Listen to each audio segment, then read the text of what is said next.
جناب صدر محترم، معزز اساتذہ کرام اور میرے عزیز ساتھیوں، السلام علیکم ورحمۃ اللہ وبرکاتہ۔ آج مجھے جس موضوع پر لب کشائی کا موقع ملا ہے اس کا عنوان ہے سیرت النبی حضرت محمد صلی اللہ علیہ وآلہ وسلم۔ جناب صدر وہ دانائے سبل ختم الرسل صلی اللہ علیہ وآلہ وسلم ہے، وہ جن کی ذات گرامی انسانیت کے لیے مشعل راہ ہے۔ قرآن کریم نے آپ صلی اللہ علیہ وآلہ وسلم کو رحمت للعالمین قرار دیا۔ آپ صلی اللہ علیہ وآلہ وسلم کی ذات کا ہر پہلو انسانیت کے لیے ہدایت اور رہنمائی ہے۔ صدر علی وقار نبی کریم صلی اللہ علیہ وآلہ وسلم کی حیات طیبہ ایثار، قربانی اور صبر کی لازوال مثال ہے۔ مکہ کے کفار نے آپ صلی اللہ علیہ وآلہ وسلم پر ظلم کے پہاڑ توڑے، طائف کے بازاروں میں پتھر مارے گئے، آپ صلی اللہ علیہ وآلہ وسلم کی چہرہ انور پر زخم آئے، لیکن اس کے باوجود آپ صلی اللہ علیہ وآلہ وسلم نے بدلہ لینے کے بجائے ان کے لیے دعا کی۔ یہی وجہ ہے کہ آپ صلی اللہ علیہ وآلہ وسلم کی ذات کائنات کے لیے سراپا رحمت بن گئی۔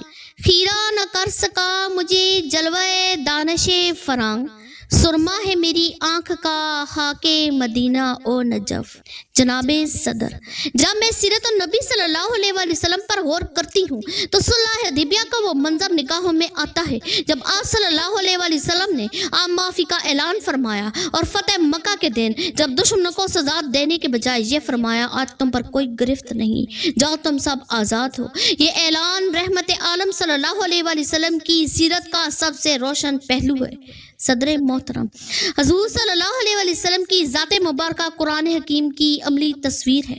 آپ صلی اللہ علیہ وآلہ وسلم نے انسانیت کو عدل، مساوات اور محبت کا درس دیا۔ آپ صلی اللہ علیہ وآلہ وسلم معلم بھی تھے، حاکم بھی اور رہنما بھی۔ دنیا کے ہر شعبہ حیات کے لیے آپ صلی اللہ علیہ وآلہ وسلم کی سیرت ایک کامل نمونہ ہے۔ جناب صدر، آخر میں اپنی تقریر کو ان اشعار پر ختم کرنا چاہوں گی۔ امام الانبیاء، شمس الضحیٰ، بدر الدجا تم ہو، حبیب کبریا، خیر الورا، نور الہدا تم ہو، تمہیں ہادی، تمہیں رابر، تمہیں آقا، تمہیں مولا، تمہیں ملجا، تمہیں ماوا، محمد مصطفیٰ تم ہو۔ والسلام علیکم۔